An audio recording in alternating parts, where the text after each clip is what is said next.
Здравствуйте, Чащиделек! С вами Чинлей Палмов в еженедельном обзоре «Тибет на этой неделе».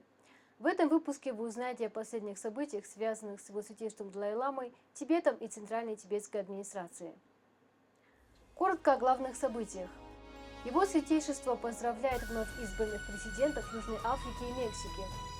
Двухпартийная делегация Конгресса США встречается с руководством Тибета, осуждает Китай за репрессии в Тибете. Национальный фонд поддержки демократии награждает Сикьонга Пембу Церинга медалью за службу демократии. Сикьонг поздравляет новых министров кабинета Моди. Заместитель председателя Законодательного совета Бихара посещает тибетский парламент в изгнании. Министр безопасности Джома Гяри принимает участие в мероприятиях, посвященных программе СРУ Тибет в лагере Хейм. Европейский Союз выступает против вмешательства Китая в вопрос преемственности его святейшества Далай-ламы на 39-м диалоге по правам человека ЕС-Китай. В Новой Зеландии и Австралии тибетцы совместно с членами сообщества «Друзья Тибета» протестуют против визита в страну премьер-министра Китая Ли Цзяна.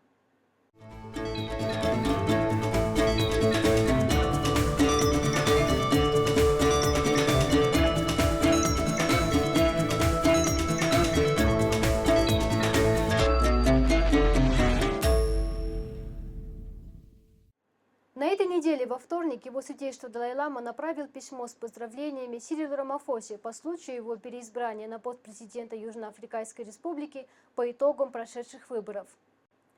Духовный лидер отметил в своем письме, что с момента падения апартеида Южная Африка всегда была стабильной демократической страной.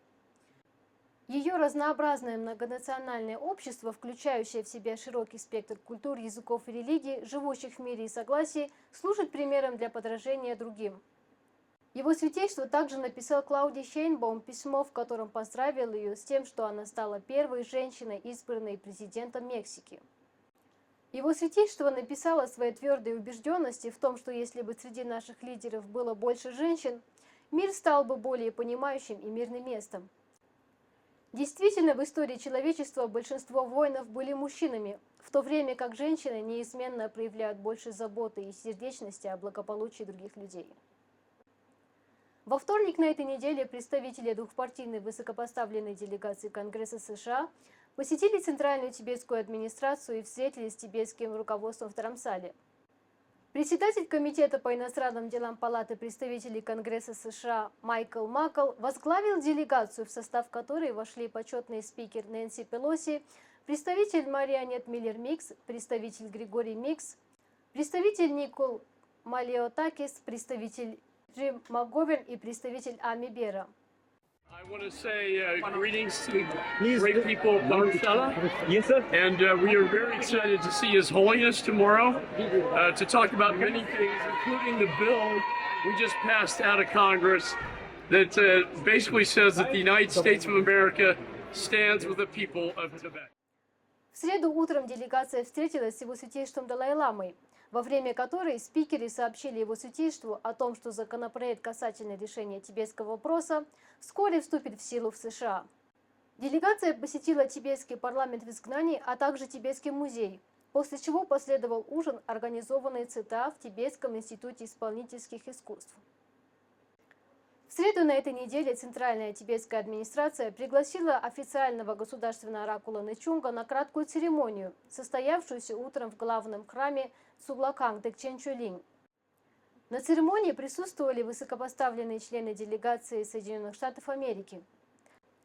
Центральная тибетская администрация провела публичное приветственное мероприятие в Цуглакане, чтобы выразить почтение высокопоставленным гостям, членам двухпартийного конгресса, после того, как завершилась их специальная аудиенция с его святейшеством Далай-ламой ранее утром. По прибытии членов делегации Сикьонг Пемба Церинг выступил с приветственной речью перед большой группой студентов, монахов, местных жителей, иностранных гостей и представителей СМИ. После обращения Сикьонга делегация США выступила с речью, в которой выразила решительный протест против репрессий китайского правительства в Тибете и подтвердила свою полную поддержку Тибета и тибетского народа. So along with my friend Congressman Jim McGovern, who is also here today, and the author of the bill, I am proud to have sponsored this legislation, and I want to thank him for working with me to get this bill and Congressman Meeks on the committee to get this bill to the president's desk where it will be signed in the coming days. And why this day is so important is because I have hope for the Tibetan people. I know that you will all persevere for a better tomorrow for your children and your children's children. You will persevere so that you can speak your own language, so that you can pass on the beautiful customs that I have been privileged to see today. And I truly look forward to continuing to work together in the years to come. We will always be wind at your back, and I believe with all of my heart that the future is bright. For through faith, as the Dalai Lama said, through faith comes hope. Through hope comes courage. Through courage comes the peace of inner strength to know that one day Tibet will no longer be in exile. I'm reminded of that, and when I look around at this audience, I see my brothers and sisters, my spiritual brothers and sisters. We share ancestry spiritually. So know, brothers and sisters, that you have one of your own brothers in the United States Congress fighting for your rights, for your freedom, for your future. We're in this together. We believe that everyone in the world, including the 7 million people in Tibet right now, deserve to live where they have life, liberty, and the pursuit of happiness, as we so proudly say in the United States of America. Thank you all for having us with you today, and long live a free Tibet. The change is on the way. As our colleagues have said, hope springs from faith, and the faith of the Tibetan people in the goodness of others is what is going to make all the difference. And then we can say freely in Lhasa and every other place, Tashi Dale. Глава Центральной тибетской администрации Сикёнг Пемба Цринь был удостоен престижной медали за службу демократии от Национального фонда в поддержку демократии НЭД 13 июня в Вашингтоне за его лидерскую деятельность по защите демократии и прав человека от имени всех тибетцев. Посвящая медаль народу Тибета, Сикёнг Пемба Цринь поблагодарил членов правления НЭД и прошлых руководителей, которые на протяжении многих лет очень тесно сотрудничали с тибетцами. Кроме того, он обратил внимание на тревожные тенденции культурного геноцида в Тибете, вызванные политикой унификации Китая, наносящие ущерб разнообразию культурных идентичностей, а также обратил внимание на различные формы подавления тибетцев. We tell countries, please don't look at us only from the perspective of being a victim of communism. Nobody wants anarchy in China. But at the same time, we have to make China accountable for what they are doing. China is a threat not only to the nationalities within China, like Tibetans, Uyghurs, and Mongols, but it's a threat to the whole world. Because they are not talking only about repression, not imposing repression inside Tibet, but they want to export their system of governance in the name of global security initiative, global economic initiative, global civilizational initiative. So these are a real danger and threat to the free world, and we all need to work together to make China accountable. We are born in this world as a free person. All human beings are born to be free, not to be enslaved physically or mentally. And this is exactly what is happening inside Tibet, and we need your support more than ever before. С начала 1999 года НЭД вручает медаль за службу демократии выдающимся личностям, которые внесли большой вклад в дело продвижения человеческих прав и свобод, а также укрепления демократических институтов. От имени Центральной тибетской администрации тибетского народа Сикёнг Пемба Цринь искренне поздравил Шри Ганчендру Синга Шената с недавним назначением на пост министра культуры и туризма. и доктора Субраманяма Джайшанкара с переназначением на пост министра иностранных дел правительства Индии. В письмах Си Кём выразил благодарность правительству Индии и ее народу за неизменную поддержку и щедрость, оказанную его святейшеству Далай-ламе и тибетской общине по всей Индии. Си Кём особо поблагодарил Министерство культуры за многолетнюю поддержку ключевых институтов тибетской культуры и искусства в Индии. 14 июня тибетский парламент в изгнании посетил доктор Рамчандра Пурби, заместитель председателя Законодательного совета Бихара и бывший министр Бихара. Во время встречи с гостями вице-спикер подчеркнула давние исторические, культурные и духовные связи между Тибетом и Бихаром.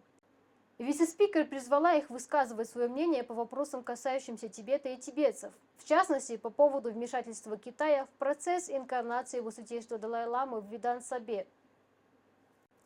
Министр Джол Магери из Департамента безопасности Центральной тибетской администрации официально участвовала в памятном собрании, прошедшем 9 июня в Колорадо, под названием «Думра. Секретный сад» в память о программе ЦРУ «Тибет в лагере Хейл». Министр Джол Магери из Департамента безопасности Центральной тибетской администрации официально участвовала в памятном собрании, прошедшем 9 июня в Колорадо, под названием «Думра. Секретный сад» в память о программе ЦРУ «Тибет в лагере Хейл». Мероприятие также посетили тибетские парламентарии Тензин Джигме, Гешел Харампа Джукцитен, Кемпо Кадангон Джубсонам и Серта Цуджим, а также Касур Сонам Топгел Хорлуцанг, президент организации Докамчуши Кангчук и Касур Пяма Чунджор.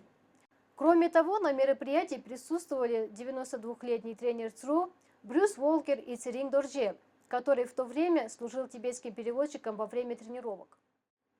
В период с 1959 года по 1964 год Американское Центральное разведывательное управление ЦРУ создало секретную базу в скалистых горах Колорадо для подготовки около 300 тибетских солдат к борьбе за свою свободу. Спустя несколько десятилетий точное местонахождение тренировочной базы в Кэмп-Хейли оставалось неизвестным, пока антрополог Кэрол Макграхена не обнаружил его вновь. 16 июня в Чунцине прошел 39-й диалог по правам человека, которое было инициировано Европейским Союзом и Китаем. В рамках диалога в Чунцине Европейский Союз подчеркнул, что выбор религиозных лидеров должен осуществляться без вмешательства. 16 июня в Чунцине прошел 39-й диалог по правам человека, которое было инициировано Европейским Союзом и Китаем. Диалог предшествовал редкому визиту наблюдателей Европейского Союза в Тибет, который длился с 13 по 15 июня. В рамках диалога в Чунцине Европейский Союз подчеркнул, что выбор религиозных лидеров должен осуществляться без вмешательства в правительство и в соответствии с религиозными нормами, включая принципы, установленные в Институте Далай-ламы. Также были высказаны опасения по поводу серьезной ситуации с правами человека в Китае, особенно в тибетских регионах. В традиционном ключе были подняты вопросы относительно нескольких активистов, писателей и религиозных лидеров, включая Гочера Багецо и Чаши Дорже, и было озвучено требование их немедленного освобождения. Перед диалогом по правам человека делегация Европейского Союза посетила Нингчи и Лхасу. Программа визита, организованная соответствующими китайскими властями на центральном и местном уровнях, включала посещение интернатов, муниципалитетов, культурных и религиозных объектов, а также встречи с переселенными тибетскими семьями и посещение мест лишения свободы. Представитель его святейшества Далай-ламы Рикзин Чуджон Гекан отметила, что этот визит отправляет сильный сигнал Китаю о глубокой озабоченности Европейского Союза нарушениями прав человека в Тибете и ущемлениями тибетской культуры, языка и религии. Заседание по правам человека было совместно возглавлено Паулой Пампалони, заместителем генерального директора по Азии и Тихоокеанскому региону в Европейской внешней политической службе, и Шеном Бо, генеральным директором по международным организациям и конференциям Министерства иностранных дел Китайской Народной Республики. 14 июня в Окленде тибетцы вместе с членами общества «Друзья Тибета» организовали протест против однодневного визита премьер-министра Китая Ли Цяна в столицу Новой Зеландии Веллингтон. В ходе протеста тибетские активисты столкнулись с напряженной обстановкой, физическим насилием и преследованиями со стороны сторонников пропекинской группы. Тем не менее, тибетцам в Окленде удалось привлечь внимание общественности к тибетскому вопросу. Их голоса были услышаны, и они смогли выразить свою позицию в поддержку правды и справедливости. Члены группы китайско-тибетской поддержки и члены общества «Друзья Тибета» выступили на протесте, призывая к соблюдению прав человека в Тибете и его освобождению. Протест проходил по маршруту следования кортежа премьер-министра. Тибетское сообщество в Австралии вместе с Австралийским советом по Тибету и членами австралийского ВИТЭК, с членами Фалунь-Гунь, а также юйгурскими, гонконгскими и китайскими активистами за демократию выступили против визита премьер-министра Китая Ли Цяна в Канберру. 17 июня сотни тибетцев и сторонников Тибета вышли на протест перед зданием парламента и китайским посольством, держа тибетские национальные флаги и озвучивая лозунги в защиту прав и свобод. 14 июня в Боа-де-Венсе на востоке Парижа открыл свои двери 23-й культурный фестиваль Тибета и народов Гималаев, в ходе которого всем посетителям было показано богатое культурное наследие Тибета и Гималайского региона. В рамках фестиваля Рикдзингекан представители его святейшества Далай-ламы Доминик Реми Гранжи и Элизабет Бандитер приняли участие в круглом столе на тему сопротивления через закон, посвященном памяти покойного Роберта Бандитера, бывшего министра юстиции Франции, который отменил смертную казнь во Франции в 1981 году. Это привлекло внимание многих участников, интересующихся юридическими вопросами, связанными с Тибетом. В этом году фестиваль привлек более 5000 посетителей, которые получили возможность настоящего погружения в тибетскую культуру и поддержки важных гуманитарных инициатив. На этом завершается наш сегодняшний выпуск. Вы смотрели новости Тибет на этой неделе. Спасибо за внимание. Присоединяйтесь к нам в следующем выпуске, чтобы узнать больше о событиях тибетского сообщества. Желаю всем хорошего дня.